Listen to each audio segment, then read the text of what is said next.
Hello and welcome to my Keeper of the Light jungling guide. My name is Boneless, and in this video I will show you how to efficiently jungle Keeper of the Light on the dire side, and then I will talk about what I think is the pros and cons of jungling Keeper of the Light.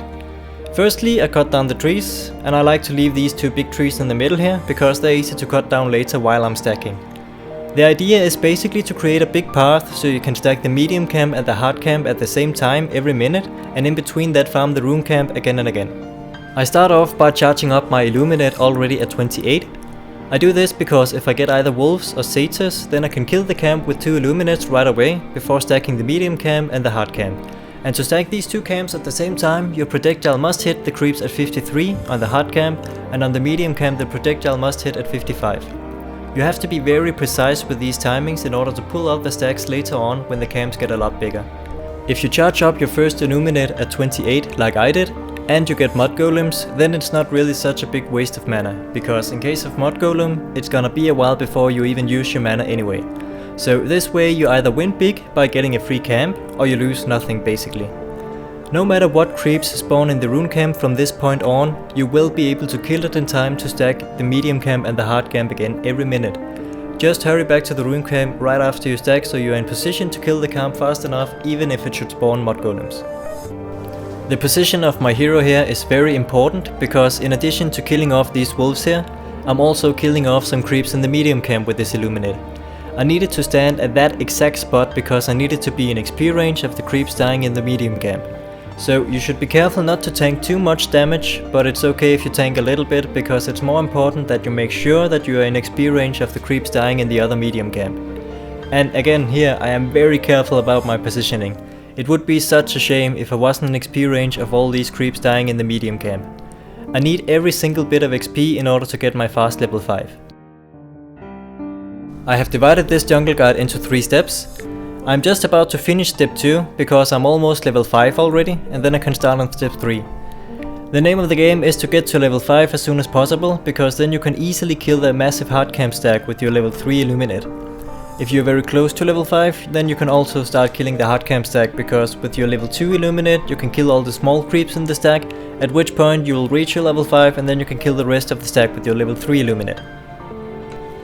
In this example I got pretty lucky with the creeps. I got either the wolves or the satyrs in the very first rune camp, which there's a 40% chance of, and also I didn't get any mud golems in the medium camp. In this example I get my level 7 at 5 minutes flat, which is extremely fast. I will talk more about the items later, but in this example I get Midas at 6:45 even after buying all the support items. But what if I'm not so lucky with the creeps? Let's look at an example where I'm extremely unlucky with the creep spawn. In this example I didn't get either satyrs or wolves in the very first rune camp, so when this happens, here's a nice trick. I stop attacking for just a moment and then I pull the creeps at 43, because then when they rub back to their camp it's gonna be 53, at which point I can pull them again from all the way up here. The projectile should hit the rune camp at 53 and the other medium camp at 55. So now I have both centaurs and ogres in this rune camp, which is fine, because if you use all of your mana, then you can still kill them in time to stack the medium camp plus hard camp. Just remember to right click the creeps with the highest HP so you get the most out of your Illuminate. So now I'm back on track and my levels didn't suffer, even though I didn't get the satyrs or the wolves in the beginning. So if you should get mud golems in the medium camp, you have 2 choices. Either you just leave them be and farm the other creeps around the mud golem like I did in this example here, or you can just kill them with auto attacks. When you get a bad start like I got in this example, you might want to stack one more time before you clear the hard camp. At this point the trees have just grown back, so this time I've cut down a few trees here, so this way I can still stack the medium camp and the hard camp at the same time while going north. So as you can see in this example, I get triple mud golems in the medium camp, which is ridiculously unlucky. So out of 6 possible spawns in the medium camp, I get 3 mud golem camps. And keep in mind that the same type of creeps will never spawn there 2 times in a row, and even if the mud golems didn't just spawn there a minute ago, then it's only a 20% chance that mud golems will spawn. So somebody out there do the math on this, but bottom line, it is very unlikely that you will be this unlucky when you try this out. So even without satyrs or wolves in the very first rune camp, and even with triple mud golems in the medium camp, then it's still possible to get your level 7 at 6 minutes flat, which is still faster than most junglers out there. In the first two examples here, I have been buying all the support items. But if your other support should be buying all the support items, then you can get your first item very fast, like a 5-minute Midas or a 5 to 6 minute mechanism. Not only can you get a super fast mechanism, but you can get it on a hero that can actually support the mana cost of mechanism thanks to chakra magic. If you wish to check out my Keep of the Light speedrun, where I farm mechanism in just below 5 minutes, you can find it both on Hexa's channel and on my channel. With this strategy you farm around 2600 gold very quickly, and what you spend it on is entirely up to you. With this 2.5k gold you can go for either 4-staff, mechanism, Midas, blink dagger, eels, or a very fast boots of travel is also a very good choice. Or you can choose to get your first 2 components for scepter if you want to go in that direction. In the examples you saw here, I bought these starting items. The great thing about SLR jungling is that you don't need a specific item build up to increase your jungle speed. Just a Quilling Blade, a Clarity, a GG branch, and that's it. In this lobby example I just left the wards on the ground in the base. In a real game these wards are of course intended for the other support plus maybe the offlaner.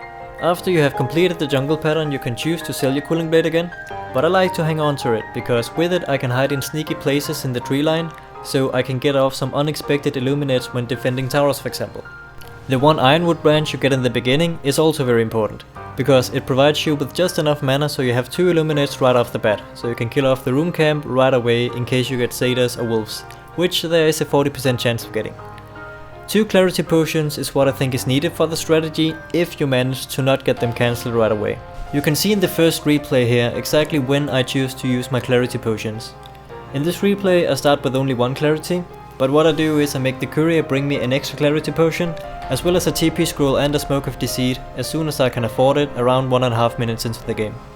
If you do it like me and make the courier bring you a TP, a smoke and an extra clarity potion, then make sure to communicate with your mid lane, because it is of course more important that he gets his bottle as soon as possible.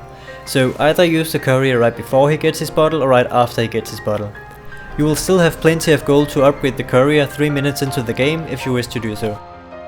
Skill points. You need the level 3 Illuminate as fast as possible, so until level 5 use a skill Keep of the Light like this. After level 5 you're free to skill whatever you want. I like to leave Illuminate at level 3 and start to level up Mana Leak. Keep of the Light in pub games and team games. I think it is pretty safe to run Keep of the Light jungle in a pub game. It is not very often you see the enemy support duo smoke ganking your woods within the first 5 minutes of the game to kill off a Keep of the Light. And you almost never see this level 1 clash in pub games, which means you got plenty of time to cut down your trees. Keep of the Light is quite good in pub games, but I think the hero truly shines when you play him with a team, so you can communicate and time the stuns with the illuminated damage. Also you know when people actually want to be recalled, and you can help your team to split push and rat in late game. Keep of the Light jungling can definitely be used in a team game. He can get the early support items, he can smoke gank, he can teleport to the offlane to prevent the enemy from pushing down your tier 1 tower, or he can even leave the jungle to help out the lanes if necessary.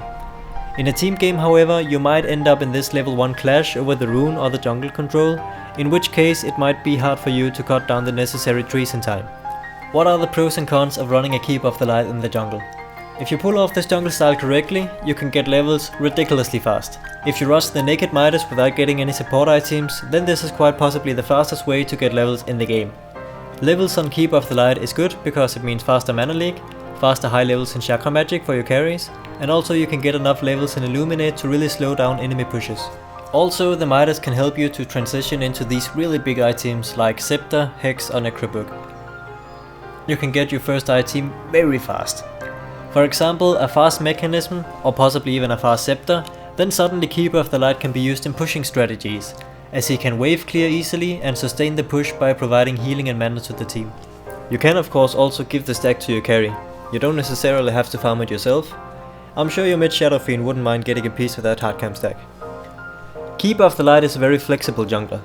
You can gank, you can stop early enemy pushes, you can leave the jungle to help out your lanes if necessary.